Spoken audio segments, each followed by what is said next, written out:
Well, this is it. This is a phenomenal 917.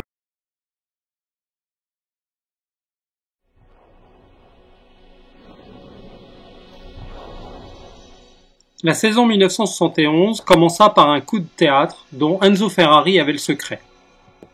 Le Commendatore tira les conséquences de sa défaite de la saison 1970.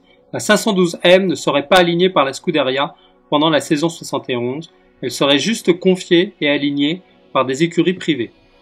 Pourquoi un tel revirement de la part de Ferrari, alors qu'avec la version M, elle tenait enfin l'arme face à la 917, capable de la battre, avec un avantage de performance, pouvant ainsi compenser son organisation stand traditionnellement plus faible.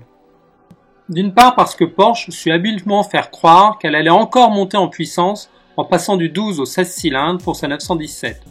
Cette course à l'armement annulait d'entrée l'avantage de la 512M. En vérité, ce 16 cylindres a bien existé, mais il était juste une expérimentation en vue de l'engagement de Porsche en Can-Am à partir de 1972. D'autre part, Ferrari avait bien compris qu'il fallait une bonne année de rodage pour qu'un nouveau proto soit pleinement opérationnel, comme Porsche l'a pris à ses dépens avec la 908 en 68 et avec la 917 en 69. La Ferrari 512 aborda la saison 70 quasiment sans préparation préalable et on vit le résultat. La voiture changea de configuration aérodynamique tout au long de l'année avant de trouver la bonne formule avec la version M. C'est pourquoi Ferrari préféra consacrer la saison 71 à peaufiner sa nouvelle 312 PB, un choix qui s'avéra judicieux puisque cette voiture domina la saison 1972. De son côté, Porsche continuait sa politique de rivalité interne puisque l'écurie Salzbourg, qui appartenait à Louis Peach, fut remplacée par l'écurie Martini avec cette fois un statut avoué de semi-officiel.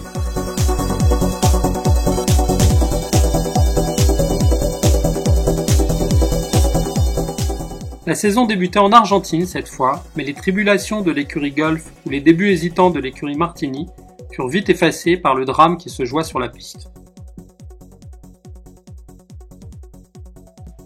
Beltoise sur Matra se retrouva en panne d'essence et, alors qu'il poussait sa voiture, fut percuté par Guinty qui arrivait à pleine vitesse.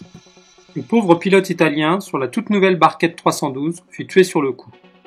Cet accident stupide provoqua une vague d'émotions en Italie et dans le monde. Seifert et son nouvel équipier Derek Bell remportèrent la course, mais ce n'avait plus beaucoup d'importance.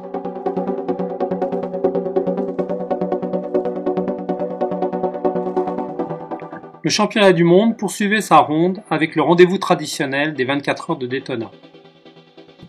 Cette fois, les Porsche avaient un rival sérieux, avec la Ferrari 512M confiée à l'écurie Penske et impeccablement préparée. L'écurie Martini ne fut pas plus chanceuse qu'à Buenos Aires, car leurs deux voitures furent éliminées pendant la nuit sur des incidents divers.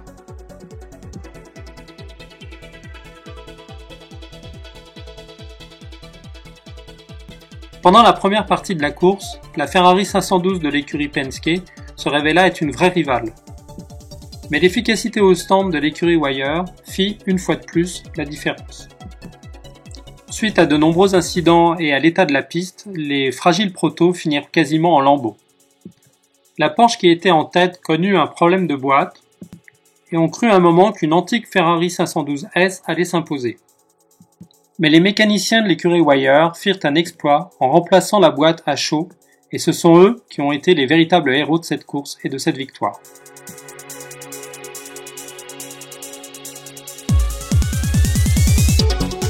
Le rendez-vous de Sebring fut à l'image de celui de Daytona.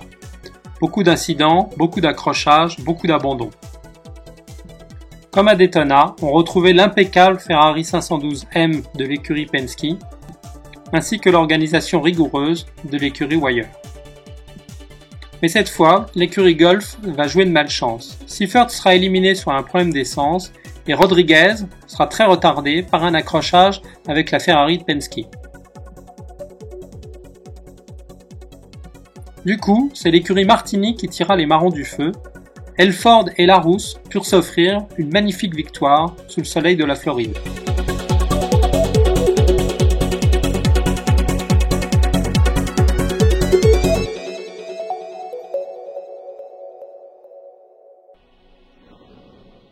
À Bonzatch, les choses tournèrent carrément mal. Pas de pluie cette fois, mais une foule de petits incidents qui réduirent à néant les chances des grosses Porsche.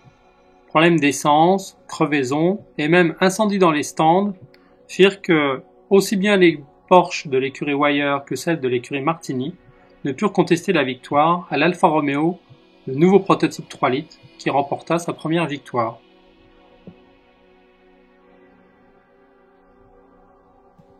La Ferrari 312 PB était rapide aussi, mais pas encore assez fiable.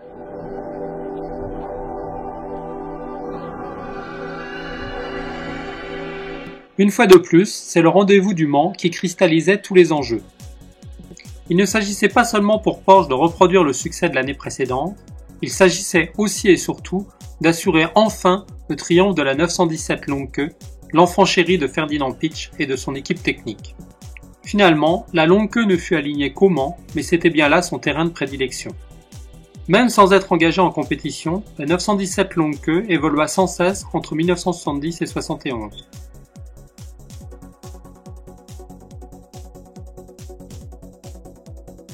Avec Jackie Oliver au volant, la voiture établit un record de vitesse hallucinant dans la ligne droite des Hunotières, 396 km/h, et le tout avec un comportement exemplaire. Oliver expliqua que la voiture était tellement stable à haute vitesse qu'il pouvait prendre la fameuse cassure avant Mulsanne d'une seule main sur le volant. Mais l'aboutissement de la version longue n'était pas la seule nouveauté de ces essais d'avril. Porsche présenta aussi une déclinaison spéciale, la 917-20, dont le profilage était conçu par le cabinet d'études Serra. Cette 917-20 fut vite surnommée le Conchon Rose à cause de sa décoration explicite, et était surtout destinée à combiner la vélocité de la longue queue avec la maniabilité du coupé court. Elle était aussi l'illustration que le programme 917 était pour Ferdinand Piëch un laboratoire permanent où les essais les plus extrêmes étaient entrepris sans retenue. Sans doute très impressionné par cette performance historique, même John Wyer céda au chant des sirènes et engagea des 917 longue queue pour les 24 heures du Mans 1971.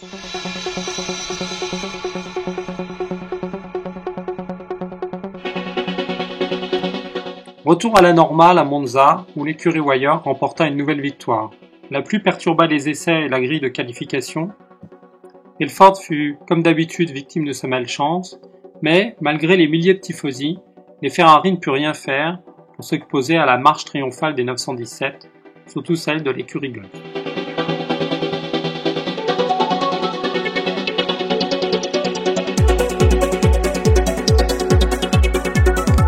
Même routine à Spa, où les pilotes Gulf signèrent un nouveau doublé, bouclé à toute allure, sans aucune retenue, et où Rodriguez-Oliver triomphèrent de justesse devant Seifert Bell, ce dernier ayant respecté les ordres donnés par l'écurie. Une fois de plus, les Porsche Martini furent largement un ton en dessous. Leur châssis vieillissait mal, un problème que l'écurie Golf n'avait pas, disposant de plus de moyens.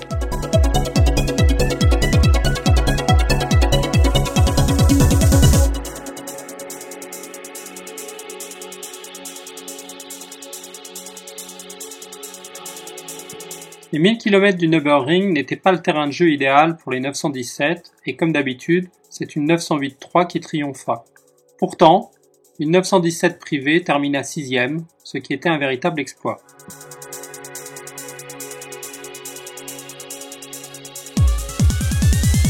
Comme en 1970, les 24 heures du Mans se terminèrent sur un doublé Porsche, mais encore une fois, pas de la manière escomptée. C'était une version courte qui l'emportait, car aucune des trois longues queues n'était à l'arrivée. Comment expliquer cette déroute mécanique des versions longues dont la supériorité en performance était tout à fait indéniable? On peut noter que des problèmes de refroidissement étaient en cause à chaque fois. Sans doute la carrosserie trop enveloppante de la longue queue ne permettait pas une circulation d'air suffisante pour tenir 24 heures. Les longues queues dominèrent les essais et les premières heures de la course, mais, au petit matin, plus aucune n'était encore sur la piste. Le fait de n'aligner ces voitures qu'aux 24 heures du Mans ne permettait pas de les fiabiliser assez, surtout pour une épreuve d'endurance aussi redoutable que les 24 heures du Mans. La 917-20 n'eut pas tellement plus de chance, puisqu'elle fut éliminée au bout de quelques heures sur une défaillance de ses freins. elle aussi, souffrit de n'être présente que pour cette course.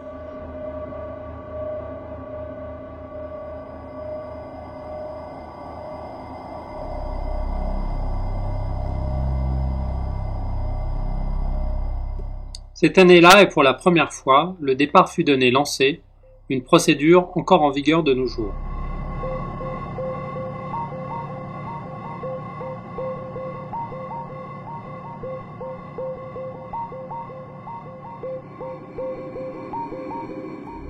Finalement, après que les 917 longues queues soient éliminées les unes après les autres, la course se résuma à un affrontement entre les 917 coupées courtes, la troisième voiture de l'écurie Wire et celle de l'écurie Martini. Normalement, la 917 courte de l'écurie Wire, pilotée par Richard Attwood, qui avait déjà gagné au Mans en 1970, aurait dû l'emporter facilement. Malheureusement, cette voiture fut retardée par un problème de boîte de vitesse, le même problème que celui qui avait affecté la voiture des leaders lors des 24 heures de Daytona de cette année. Du coup, c'est la 917 Martini, pilotée par Helmut Marko et Gilles Van Lennep, qui profita de l'aubaine. Cet équipage alla aussi vite que possible et aussi lentement que nécessaire pour être premier à l'arrivée. Comme quoi au Mans, un déluge de technologie n'est pas forcément la meilleure garantie pour l'emporter. La 917K de l'écurie Martini qui l'emporta n'était pourtant pas si banale.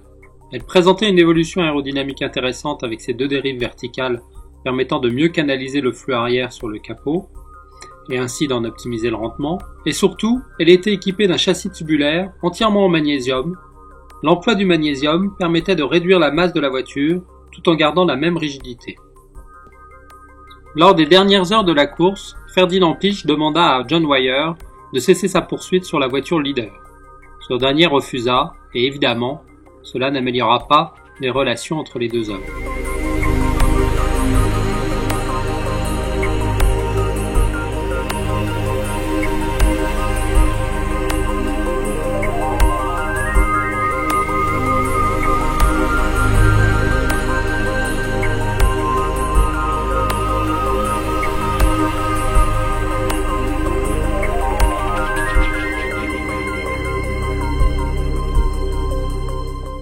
Le championnat du monde reprit sa marche en Autriche, à Zeltweg, où se déroulait la manche suivante. Porsche innovait encore en testant le premier ABS sur la 917 Martini. Cette épreuve fut encore l'occasion pour Pedro Rodriguez de montrer l'étendue de son talent après une course-poursuite haletante qui finit sur une victoire supplémentaire. Ce sera sa dernière puisque la semaine suivante, il se tua dans une course de second ordre au Nürburgring sur une Ferrari 512 privée.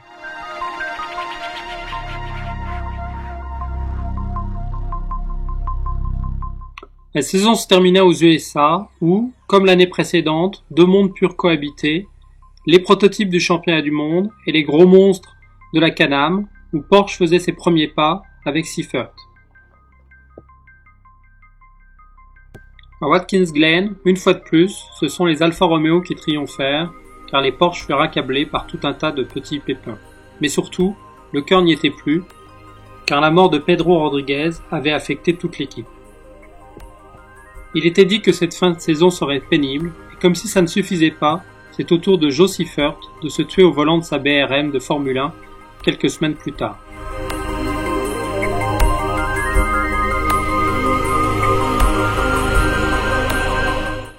La fin des Proto 5 litres a représenté un tournant. Après cette épopée, plus jamais le championnat du monde des constructeurs n'a eu un tel prestige. Il n'a cessé de décliner pour laisser la place à la Formule 1.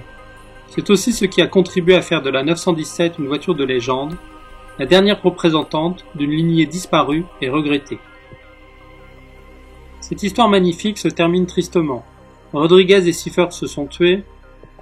Ferdinand Piëch se fit virer par Ferry Porsche, qui considérait que l'ambitieux était incontrôlable et trop dépensier. John Wyer fut lâché par Porsche, il n'eut pas le programme Can-Am. Il gagna encore les 24 heures du Mans en 1975, mais son écurie déclina doucement. La 917 connut un prolongement grâce au programme Can-Am en 72 et 73, mais on peut aussi considérer que son héritage technique était bien vivant, à travers les victoires de la 936 aux 24 heures du Mans.